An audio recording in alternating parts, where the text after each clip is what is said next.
আসসালামু আলাইকুম রাহমাতুল্লাহ। সেদিন বিএনপিপন্থী এক সাংবাদিক, আমার কাছের বড় ভাই, ইউনিভার্সিটি লাইফে একসাথেই থাকতাম।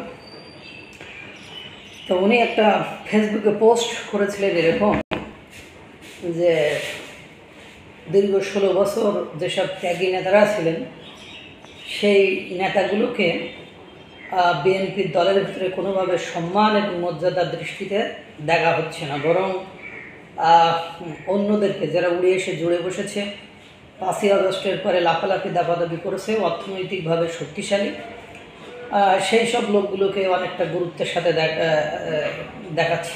যাই হোক, ইট ডাজেন্ট ম্যাটার, এটা হলো ব্যাপার না। বিএনপিপন্থী লোক, ওদের বিষয় ওটা, বা আওয়ামী লীগ যে যারা আগে করছে তারা এই কোয়ালিটির লোকদেরকে রাজনীতিতে নিয়ে এসে রুট লেভেলটাকে নষ্ট করে দিয়েছে। যেমন বেশি কিছু বলার দরকার নেই, যেমন আমার অঞ্চলের বারবার 2-3 বারের নির্বাচিত যিনি প্রতিনিধি ছিলেন, সংসদ সদস্য ছিলেন, তিনি এলাকায় সুপরিচিত নয়। তিনি একজন বড় বিজনেস ম্যাগনেট, ঢাকা শহরে বড় বিজনেস করতেন। টাকার গরমে, ডোনেশনের কারণে তাদেরকে নমিনেশন দেওয়া হতো, অথচ যারা ত্যাগী নেতা, মাঠে মাইর খেয়েছে, জেল খেটেছে, তাদেরকে দিনের পর দিন বঞ্চিত করা হতো। এরকম অধিকাংশ জায়গাগুলোতে এরকম ঘটনাগুলোই দেখা যাইত। তার ফল কি সেটাও পেয়েছে। যারা ফিল্ডের রাজনীতি করে তাদের আইকিউ, তাদের প্রজ্ঞা, তাদের জ্ঞান, রাজনৈতিক যে জ্ঞান, এটার সাথে যারা ব্যবসায়ী তাদের রাজনৈতিক জ্ঞানের আকাশ পাতাল তফাৎ থাকে। যেটা বলছিলাম, ডক্টর মোহাম্মদ ইউনূস খেলা খেলছে আন্তর্জাতিক লেভেলের, যেমন আর মানে আওয়ামী লীগ খেলা খেলছে হলো গ্রামের ল্যাংটা পোলাপানের ওই যে টিম যেভাবে আগায় ঠিক ওইভাবে।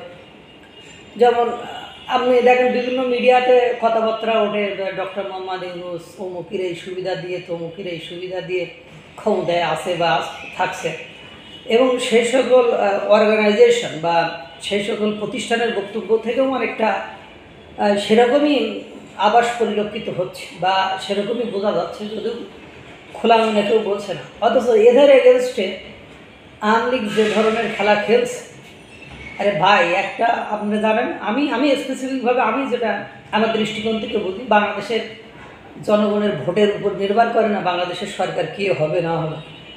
পশ্চিমা রাষ্ট্র, ইউ, জাতিসংঘ, তারপরে এদের উপর অনেকটা ডিপেন্ড করে। আর স্পেসিফিকভাবে ডক্টর মোহাম্মদ ইউনূসের কার্যকলাপে অনেক কিছু স্পষ্ট প্রতীয়মান হচ্ছে যে কিসে কী ব্যাপার, কোন দিকে যাচ্ছে মোড়, কোন দিকে হচ্ছে। এখন দেখেন, ডক্টর মোহাম্মদ ইউনূসের সাথে বিএনপির বেশ খারাপ সম্পর্ক যাচ্ছে। তারা ঈদের পরে আন্দোলন করবে এরকম চিন্তাভাবনা করেছে, তারা ঈদের পরে অঘটন ঘটাই দেবে এরকম চিন্তাভাবনা করছে, যে নির্বাচন রোড ম্যাপ যদি ঘোষণা না করে।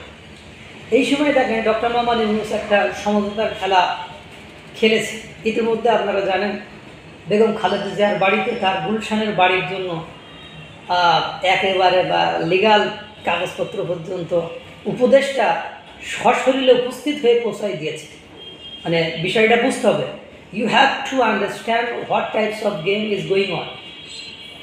যে ডক্টর মোহাম্মদ ইউনূসের সরকার উপদেষ্টা নিজে যে খালেদা জিয়ার হাতে তার গুলশানের বাড়ির কাগজপত্র দিয়ে আসছে, ফার্স্ট অন। সেকেন্ড অন, যে ডক্টর মোহাম্মদ ইউনূস খুব দ্রুত, মেবি আফটার ঈদুল আজহা, উনি লন্ডনে যাবেন। লন্ডনে নাকি আপনার এর সাথে, মানে তারেক রহমানের সাথে তার কথাবার্তা হবে বা বৈঠক হবে, এরকম একটা, মানে সরকারের মহল থেকে ডক্টর খলিলুর রহমান স্পেসিফিকভাবে সেই চেষ্টা করছেন না। ডক্টর খলিলুর রহমান একটা সিপার ভিতরে আছেন, মানে চাপের মধ্যে আছেন, কারণ উনি তারেক রহমানকে নিয়ে একটা মন্তব্য করেছিলেন। সেই মন্তব্যের জের ধরে উনার আবার কি পদত্যাগ চেয়েছেন। আর ডক্টর খলিলুর রহমান, ডক্টর মোহাম্মদ ইউনূস, এরা একটা মনে করেন গেড়াকলে আছে। এই গেড়াকল থেকে বেরোয়ার জন্য তাদের এখন কী করতে হবে, বিএনপিকে অপরচুনিটিস দিতে হবে। সেই অপরচুনিটিসের একটা অংশ হিসেবে বেগম খালেদা জিয়াকে তার বাড়ি ফেরত দেওয়া। 2 নম্বর অপশন হলো আপনার লন্ডনে যে তারেক জিয়ার সাথে সাক্ষাৎ করে এবং সেখানে আওয়ামী সমাদৃত নেতা কর্মীরা ডক্টর মোহাম্মদ ইউনূসের উপস্থিতিতে একটা দুর্ঘটনা ঘটাতে পারে বা সেখানে একটা অকারেন্স ঘটাতে পারে বা সেখানে একটা আন্দোলন বা তোপের মধ্যে পড়তে পারে, এই সেন্স অফ ভিউ থেকে ডক্টর মোহাম্মদ ইউনূস কী করলেন, তারেক জিয়া বেগম খালেদা জিয়াকে কাগজপত্র পাঠিয়ে দিলেন, তারেক জিয়ার সাথে কমিউনিকেশন করবেন। তাহলে কী করবেন, এবারে উনি বিএনপির পক্ষ থেকে কী পাবেন, শেল্টার পাবেন। যাই হোক, এর মধ্যে আর একটা ঘটনা ঘটেছে। বুলু আর দুলু, এই বুলু আর দুলুকে বিএনপি নোটিশ পাঠিয়েছে, কারণ বুলু আর দুলু এরা নাকি অসংলগ্ন মন্তব্য করেছে সরকারকে নিয়ে, এজন্য তাদের বিরুদ্ধে নোটিশ পাঠিয়েছে। অর্থাৎ ওই যে প্রথমে যে গল্পটা বলেছিলাম যে তৃণমূলের নেতাদের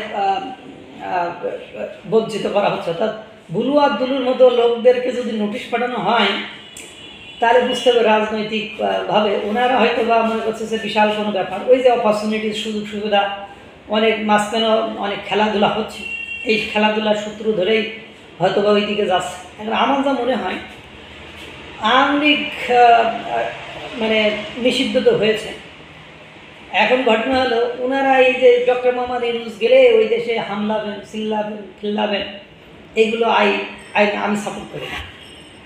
কথা হলো বাংলাদেশের প্রেক্ষাপটে রাজনীতিতে কিছু করতে হলে আন্তর্জাতিক মহলকে কী করতে হবে, মানে গুছিয়ে তারপর আসতে হবে।